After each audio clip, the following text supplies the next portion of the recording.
Welcome to Val Media Labs. Today's video is just going to be a simple walkthrough of my print setup, my filament storage, things of that nature. I plan on changing how all of this looks with new shelving and new setup and get rid of things, hopefully in the next 6 months or so. So I don't really clean up the mess too much here for you guys, but I definitely want to have a good before and after of the changes I'm going to make to this that I plan to anyway. I started back in 2019 with this Ender 3 that I had received as a Christmas gift from my partner and from my parents. And that was my main workhorse for a long time. And then during the pandemic, I started joining organizations to 3D print PPE gear. And I was able to raise some money and bought 2 additional Ender 3 Pros that we were able to print out 2,000 pieces of PPE gear and donate to various first responders in our neighborhood and essential workers.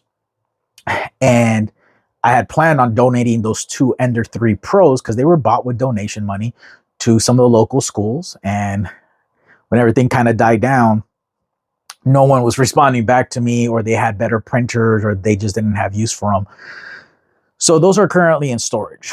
And then I do have an Ender 5 Plus that is in that closet in there. It's on a big workbench. I have my Cricut machine set up there, so I'm not going to move all that because I haven't used it in years. It's pretty much like Hot Wheels storage at this point, because I had planned on doing a lot of cosplay stuff. The problem is since I do live in a 2-bedroom apartment, I share a garage with our neighbors downstairs, and I don't really have a space where I can do a lot of sanding and priming and painting. I've done a couple of projects. I had a Red Hood helmet that I did, the electronics. It came out great, but it was such a hassle to get that done, because of how, having to go downstairs and make sure I don't damage the neighbor's car and all that good stuff. And since I do have a daughter, I don't want to be spraying stuff in the house, obviously, for, health reasons. I did try getting into resin printing. I did get a Mars 2 Pro, which actually my brother has now. And again, for health reasons, my little one's here, and I was just like, I could not vent it well enough to where I felt comfortable, and not really the space for it to really be doing that. So those are the printers I have had, but now I just mostly work off my A1 Mini with the AMS, and I have these 2 A1s, one with the AMS, one without the AMS. I actually bought my first Bamboo, this A1 Mini, early last year. I had received an order for some lithophane candle lights for a friend's mom who had passed away, and they wanted 100 of them. And I was like, my machines, my Ender 3s were not going to be sufficient. So I ended up having to order this so I can finish off that order. And I bought it without the AMS because it's lithophane, so it's all white. But then I was like, oh my God, this machine's a beast. So I ended up ordering the AMS. And then I was like, I want to print bigger stuff. And so I ended up ordering this A1, the one with the AMS. And then I ended up buying that A1 when it was on sale or something like that. And thankfully, I had enough orders that paid for these printers by themselves.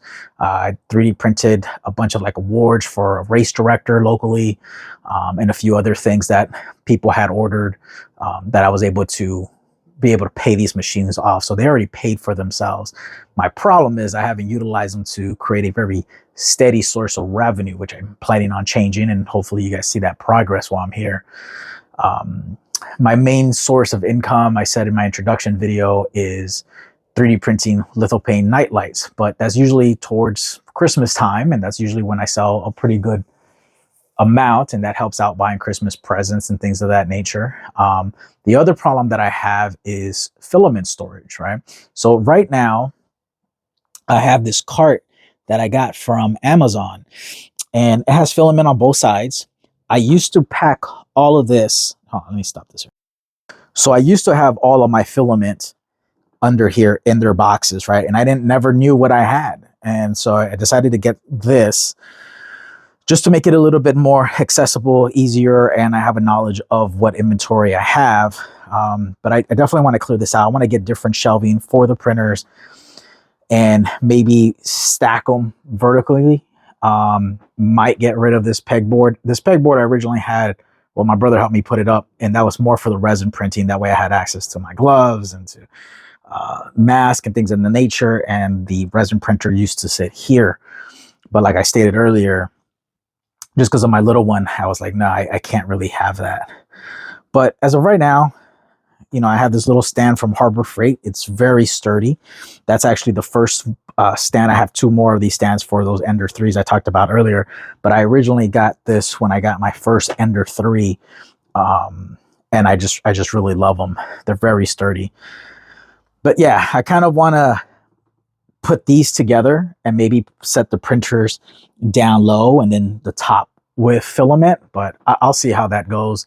I have all of this. I mean, I have all these Lego sets. I'm actually going to start hanging some of these sets up like on the wall just so I can get some more breathing room, get more tools in here, maybe set up a little station for some inventory for some of the products that I'm trying to sell on my Shopify store. This was a bunch of like old nozzles and tubes and tools that I used to use for maintaining my Enders, additional springs, things of that nature. And I do utilize the pegboard still. A lot of this stuff like these stands, these are all 3D printed. They're all free, like on Thingiverse. And I plan on still, again, I don't know if I'm going to remove this and set up shelving that goes up this way, or have the shelving here and go up this way and then utilize this pegboard for more things. I'm still trying to figure that out, but you'll see as we go on this journey. But yeah, that's my small mini print shop. You know, my 3 main printers. The Ender 3 is not even plugged in, but I refuse to get rid of that one. The Ender 5 Plus is in here. One day I'll show it to you guys. And then, you know, my filament storage. But yeah, I mean, there's still a lot of stuff I want to do in here. It used to be much messier. I'm going to clean up more, organize stuff, get rid of stuff.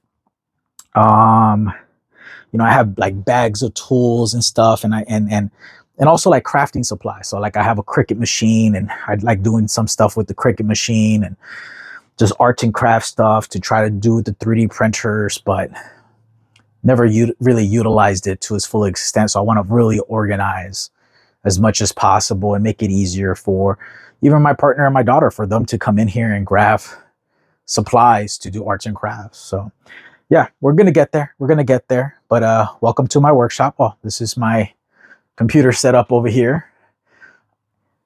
It's my website, valmedialabs.com. And then the first video I posted on this channel here from yesterday. But yeah. So yeah, this is my little thing. The bookcase is my daughter's, and then this thing is my daughter's. But she has a bed in our bedroom, but she refuses to sleep in, and she just wants to sleep in our bed. So that's a whole other thing. But yeah, but welcome. I hope you liked it. I do got Lego sets everywhere, but subscribe, please, like, show me, talk to me about your workshop. I like watching other people's videos about their workshops and their setups.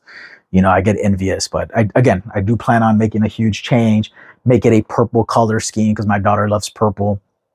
But yeah, my little humble workshop. Appreciate it.